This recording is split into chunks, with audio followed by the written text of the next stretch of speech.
SIR শুনানি শিবিরে ধুন্ধুমার। No matching লেখার অভিযোগে আক্রান্ত মাইক্রো অবজারভার ও এক আধিকারিক। ঘটনাটি দক্ষিণ দিনাজপুর জেলার কুমারগঞ্জের একটি এসআইআর শিবিরে। সেখানে কুমারগঞ্জ ব্লকের জাকিরপুর পঞ্চায়েতের 123, 124 এবং 125 নম্বর বুথে ভোটারদের শুনানিতে নেওয়া হচ্ছিল।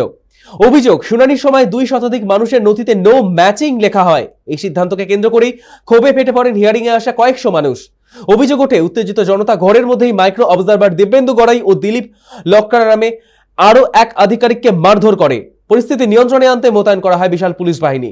সূত্রের দাবি, খোদ বিডিও আহত 2 আধিকারিককে উদ্ধার করে নিজের চেম্বারে নিয়ে যান।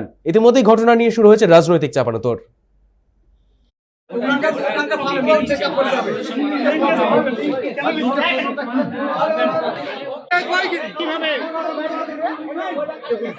প্রত্যেকটা কাগজে ভুল করতেছে, দেখুন কিভাবে প্রত্যেকটা কাগজে লিঙ্কেজ প্রবলেম আইনি ব্যবস্থা নেওয়া হোক।